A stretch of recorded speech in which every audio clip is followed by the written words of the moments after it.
அனைவருக்கும் வணக்கம். நாம் இப்பொழுது நமது வீட்டிலே சங்கை வைத்து வழிபடுவதற்கு என்ன அர்த்தம், அதனால் நமக்கு என்ன நன்மை ஏற்படும் என்பதை பற்றி பார்க்கலாம். சங்கு என்பது உயர்ந்த ஜாதி.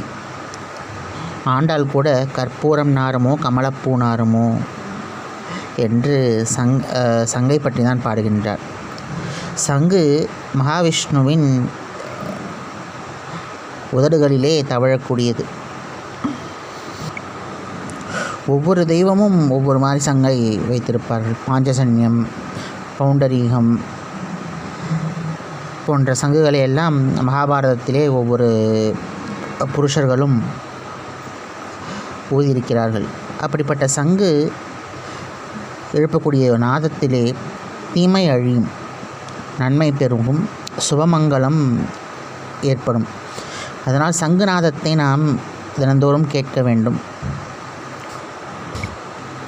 நம்முடைய வீட்டிலே சங்குகளை வைத்து வழிபடுவது என்பது மிகவும் மங்களகரமான விஷயமாகும்.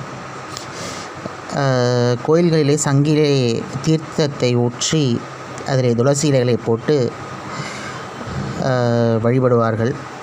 அப்படி வழிபடும் பொழுது அந்த சங்கு அந்த எனர்ஜியை பேலன்ஸ் பண்ணும். இந்த கோயிலில் இருக்கக்கூடிய அந்த சக்தி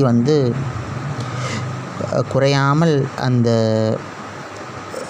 சங்கு தீர்த்தம் காப்பாற்றும். மேலும் நமது வீட்டிலே நாம் ஒரு வெண்சங்கு, வலம்புரி சங்கை வாங்கி வைத்து அதை கட்ட வேண்டும். முதலில் வெள்ளியிலோ தங்கத்திலோ பித்தளையிலோ கட்டி அதை ஒரு ஸ்டாண்டிலே வைத்து அதிலே பன்னீரை ஊற்றி துளசி இலைகளை போட்டு நாம் தினமும் வைக்க வேண்டும். அவ்வாறு சங்கினை நாம் வைத்து வழிபடும் பொழுது அந்த சங்கு சுப அலைகளை, நல்ல வைப்ரேஷன்ஸை நமது வீட்டுக்குள்ளே கொடுக்கும். துஷ்ட சக்திகள் எல்லாம் விலகும், நன்மைகள் சேரும். நிறைய அதிர்ஷ்டங்கள், செல்வங்கள் நமக்கு சேரும். சங்கநிதி, பதுமநிதி போன்ற செல்வங்கள் எல்லாம் நமக்கு சேரும். அதனால் சங்கை வீட்டிலே வைத்து வழிபடுவது என்பது மிகவும் முக்கியமான ஒரு விஷயமாகும்.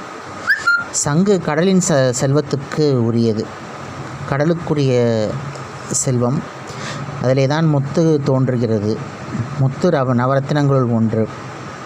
அப்படி பார்க்கும்பொழுது நாம் சங்கினை வீட்டிலே வைத்து வழிபடுவது நமக்கு பல வகையான செல்வங்கள், கடல் செல்வங்களை எல்லாம் கொண்டு சேர்க்கும். கடலில் இருக்கக்கூடிய செல்வங்களாகிய அனைத்தும் நமது வீட்டுக்கு சேரும். அதனால் சங்கை வைத்து வழிபடுவது நல்லது. நன்றி, வணக்கம்.